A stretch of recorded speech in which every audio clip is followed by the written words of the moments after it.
The last year and a half has been hard for me, to say the least. Last March, my brilliant and hilarious and beautiful girlfriend Natalie suddenly passed away. Everyone always gave shit about us because of politics.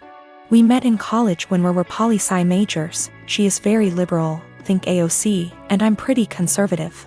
We actually met because we were serving as treasurers for our school's college Democrats and Young Republicans clubs, respectively.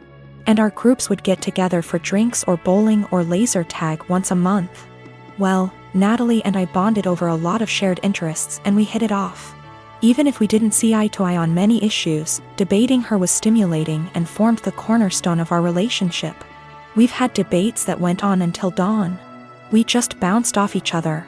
She liked to joke that we were drift compatible. I wanted to marry this woman, but she passed away before we got a chance to talk about marriage. I'm in therapy and I'm working through not having her in my life anymore, but it's been rough. Then Rona happened and I got laid off, so I had to move back in with my parents and figure out what I am supposed to do now. My parents mean well, but they got married really young and are more conservative and religious than me. They've been trying to set me up on dates with single girls from their church since I moved back home. But I don't want to date these girls. No offense to them, but it's a small town in the American breadbasket. They don't share the same interests as me and it feels like their only goal in life is to be a good Christian wife and produce a lot of babies. Trying to talk to them about current events is excruciating for me.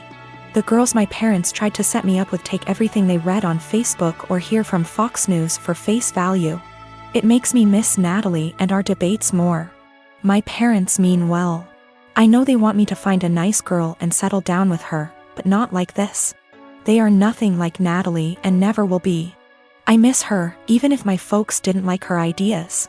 But when I told them the other night that I wanted them to stop setting me up on dates with these girls, they freaked out and told me that I needed to consider settling down since I just turned 30. They're good girls from great families, I know that, and my parents like them more than they liked Natalie, but she was my one and only. I don't think it's fair for anyone when I still love her. They are even more angry at me because I told them that I just don't see myself getting married anytime soon. But like I said, Natalie was my soulmate and I just can't see myself being with anyone else but her. Yet, they are insisting that I need to find a woman and settle down and give them grandchildren. We were seriously close to talking about marriage. But around the time she died, it was more like how funny it would be if the bridal party wore blue and the groomsmen wore red because the bride is a Democrat, and the groom is a Republican / Romeo and Juliet deal. I wish we got to do that. Natalie thought it was hilarious. I am 45 male and have a step-kid, 15 female, with my wife. I can say that me and her parents' house are very different. I don't think that she shows any patience with them and I don't like that. For some reason that I do not know, whenever she wants to punish her, she will make it seem like she is going out to do something or save the punishment for when she leaves for work, so it's my responsibility to punish her. I really don't like the idea of punishing kids that aren't mine. Don't get me wrong, I've been in her life since she was 4 and I love her to death. But it doesn't change the fact that they aren't my kids and it seems like a major out of bounds thing to do. Again, I'm really not comfortable with doing that.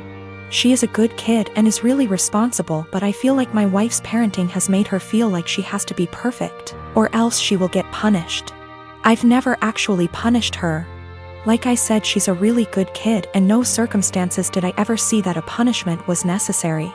For some context, my wife's punishment is taking away all of her belongings, I mean everything, like she'll close all apps on her phone. Can't watch TV, can't go out after school, can't call friends. And all this because she got a C on a test, she put an assignment in late, etc. I really hate this. Being so hard on her isn't reasonable. She rarely ever does anything wrong. I mean, last year she probably had 2 assignments turned in late throughout the whole year. These things don't need such harsh punishments, they just need to be left off with a warning. And when she tells me to punish her, that's all I do. I give her a warning and she does just fine after that. I think a warning is even a stretch. Accidents happen and overworking a kid isn't going to end well. I just tell her that if she needs help with school, I'd be happy to help so these don't happen. She's come to me a few times for it, but other than that she's smart, and most of these were just her being overworked with school.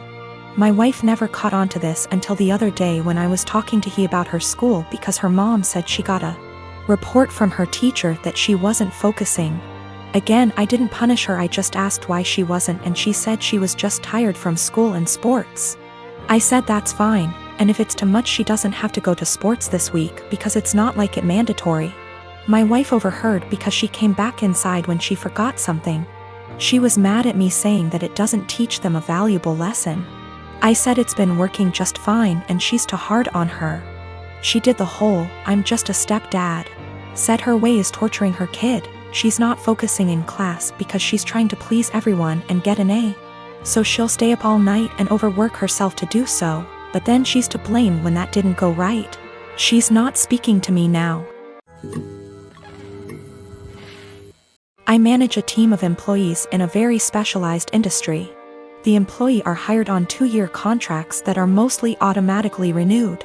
Salaries are fixed for the duration of the contract, but raises are negotiated at time of renewal. There are no non-competes. I have one employee, Sarah, who requested a meeting with me last week to discuss a possible raise. I informed her that it is a little early as her contract won't expire until Jan, and I would be happy to discuss it in November. She told me she would like to discuss it now as her current salary does not reflect the amount of work she is doing. So I set up a meeting with her on Friday and told her I will hear her out. To her credit, she gave well thought out presentation listing the average salary in her field, the extra responsibilities she had to take on, and the extra revenue she was able to generate, etc. In the end, she asked for a 19% raise to stay on. This was a substantial jump, but I thought she made some good points and, with inflation being what it is, I can sell it to the managing partner that we are locking down a good employee for 2 more years. After the presentation, I told her I will just approve the raise and talk to the managing partner about starting her new contract early. Since the only things we are changing are the salary numbers, we can have the new contract ready for her to sign by Tuesday. She seemed very surprised that I did not try to negotiate and looked a little shell-shocked that the meeting was over so quickly. So anyways, I spent the entire weekend selling the raise to the partners and harassing legal to get the documents ready. However, when I gave her the documents to sign this morning, she asked for another meeting to discuss salary. She informed me that after doing more research over the weekend, her pay is still not reflective of all the work she is doing. At this point I got pretty annoyed and told her that we can discuss in 2 years. I thought that was the end of it, but after lunch she came to my office with 3 offers letters she received from our competitors. One in our city with a salary that is 2 to 3% higher, and 2 from other states that are 8 to 9% higher. She asks for the new salary to at least match the competitor in our city to stay.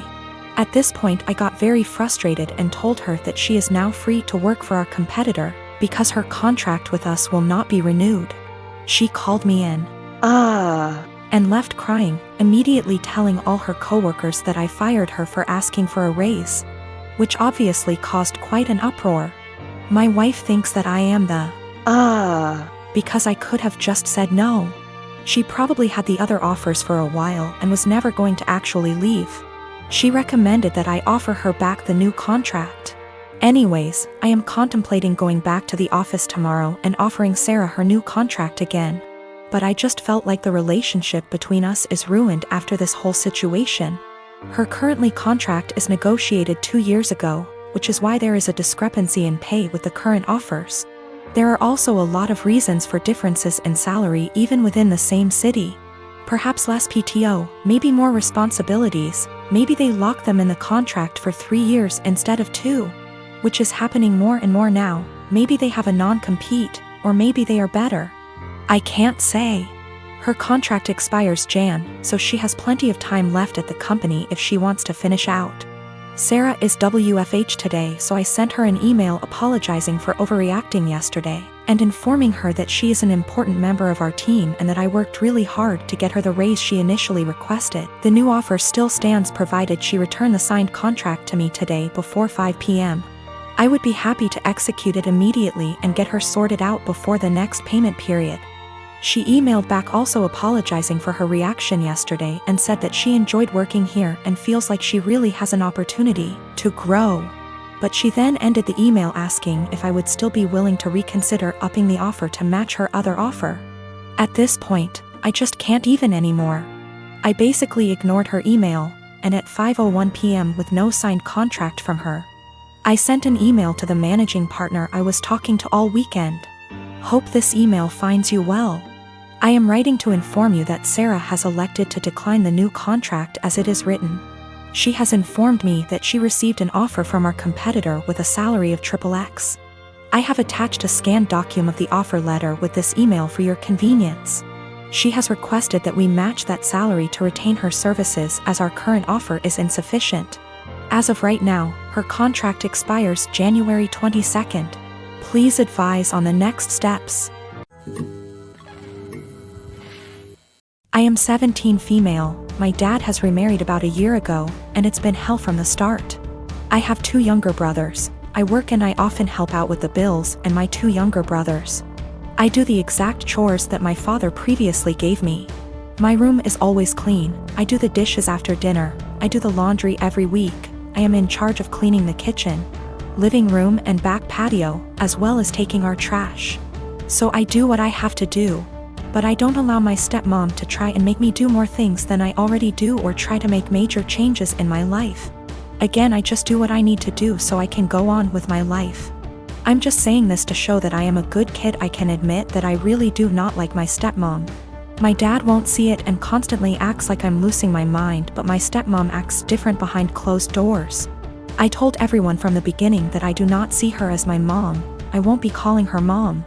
And this change with her and her 4 kids moving into our apartment will not change aspects of my life. I'm not a babysitter, but she constantly disrespects that. I'm not sure why, but she loves trying to punish me, which I don't let her do. Again, I don't need disciplining. I'm just not happy anymore, and I'm done putting on a smile to please everyone of overworking myself to feel proud of. So I do what I need to do and everyone can leave me alone. She constantly tries to make me do more than I already do, go as far as to clean her bedroom, bathroom, pick out her kids' clothes, buy them clothes, and gets angry if I say no. The other day she tried coming to me telling me to call off of work to watch her kids. I told her that I won't and I am not a babysitter. Her kids are all twins, 2 of them 14, 2 of them 15. She told me that she wasn't asking me, and if I'm not there I lose my phone, car, and laptop. I pay for all that. I just said I will be going. She said I won't. Don't try arguing because my dad will put me in check. All I said was we'll see. So like I said, I went to work. I left the kids there, made them some food, and left. And she was pissed, vein popping out of her forehead, pissed. She started yelling at me, trying to take all of my stuff, but I kept them in my room and told her that I said I would not and she shouldn't be surprised. She got mad, saying why I was incompetent to even babysit a couple of kids, and she can't wait till I turn 18 to kick me out. I agreed, and she got even more mad and tried saying I will be coming straight home from school. At this point I just accused her of being a sadist and thriving off of watching people suffer. Argument was over. I went where I needed to, did what I needed to, but my dad and her have given me the silent treatment and won't even leave dinner there for me.